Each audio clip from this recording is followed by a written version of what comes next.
He could have been great, but he found a flute that took his music to calm the souls of others. Leo lived in a city of loud, angry noise. People shouted in the streets. Children cried. The factories made a terrible sound all day and all night. This noise was everywhere. It was in his room, in his head, and in his dreams. Leo's only escape was his music. In his small room, he created beautiful songs. His music was so pure it felt like it could bring peace to the world. He was practicing for the royal audition. It was his only chance to leave this city and become famous. One day he found it in an old shop. It was a simple flute made of dark wood. It had no decorations. He put it to his lips, but there was no sound. Not a whistle, not a hiss. Just his own quiet breath. The flute felt dead. Still, he bought it with his last coin. He felt a strange connection to its silence. Back in his room, a loud argument started in the street below. Frustrated, Leo closed his eyes and played his newest, most beautiful melody into the silent flute. There was still no sound, but the argument outside stopped. Suddenly, completely, Leo listened. For the first time in years, he could hear the evening, not the city. He was happy for a moment. He went to his desk to write down the melody before he forgot it. But it was gone. In his mind, where the song lived just minutes ago, there was only a smooth, gray emptiness. It was as if the melody had never existed. A cold fear touched him. The flute did not play music. It ate music, and it gave silence in return. He had a choice, sharp as a knife. His gift, his dream, his future, or peace for this ugly city. He could be great, or he could be a secret healer, a nobody. He threw the flute away in disgust. The audition was in 1 month. He would not sacrifice his dream for people who did not care. But that night, when a woman in the next room began to cry with such pain, he could not ignore it. He picked up the flute and played a lullaby his mother once sang to him. The crying softened, then stopped. The next morning, Leo could not remember the lullaby at all. Leo made a secret choice.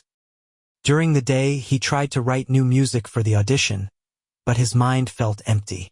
The river of music inside him was becoming a small, dry stream. At night, he went to the roof and played. He gave the flute his old songs, simple tunes, forgotten melodies, anything he could spare. And the city began to change. Day by day, it grew quieter. People argued less. They smiled more. The factories did not seem so loud. The city was healing, and Leo was breaking. His fingers, once so fast and light, became slow and clumsy. His mind, which once heard beautiful harmonies everywhere, now heard only simple sounds. The music was leaving him drop by drop and leaving a dry desert inside.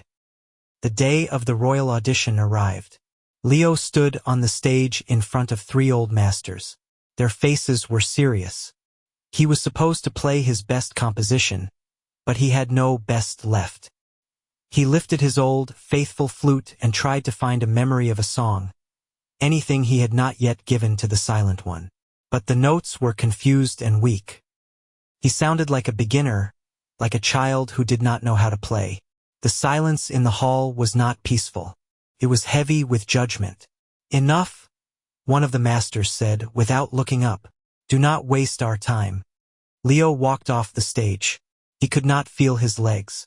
His dream, his whole life, was now dust. He walked out into the street. The city was quiet and calm. People walked peacefully. Children laughed. A street violin played somewhere far away. This peaceful city was his creation. His masterpiece. A masterpiece he paid for with his soul. And no one in this world would ever know. He returned to his empty room and stared at the silent flute on his table. It had taken everything from him. He grabbed it and raised it high, ready to smash it against the wall. Just then, his eyes saw something. There were tiny, faded words carved near the mouthpiece. The words said, "Music is the harmony you make, not the harmony you hear." Leo froze, his arms still in the air. He read the words again and again. The truth hit him like lightning. The flute did not destroy his music. changed it. It took his notes and his soul and wove them into the city itself. It turned his melodies into peace between people. His lullaby became a good night sleep for a tired mother. His strong march became courage for a desperate worker. His soft song became forgiveness for two lovers who had fought. He was not losing his music, he was transforming it. For a moment he thought he had found the key. He could still win. He had failed the audition, but he had created something much bigger. He, Leo, a secret hero who had changed the world. Full of pride for his great sacrifice, he lifted the flute to his lips again. This time he would play his intention.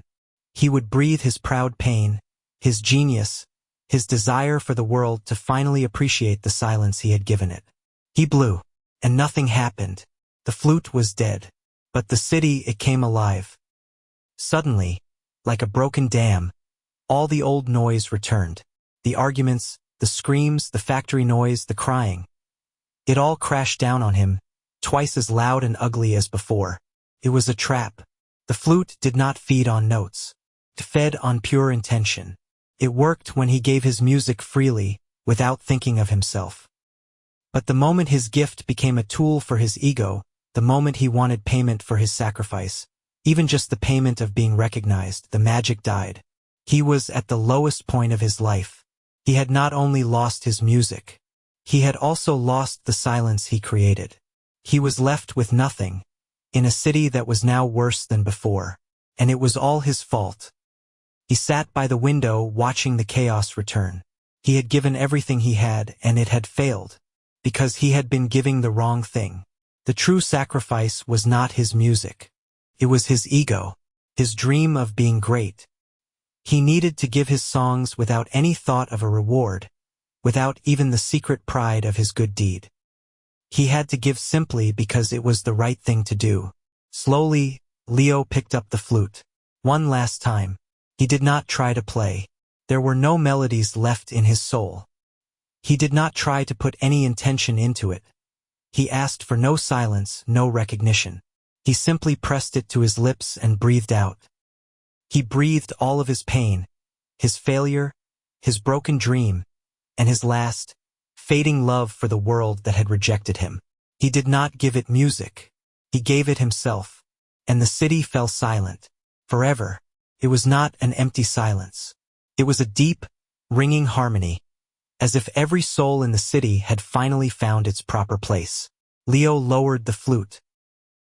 He tried to hum a tune, but only a quiet breath came from his throat. The source was dry.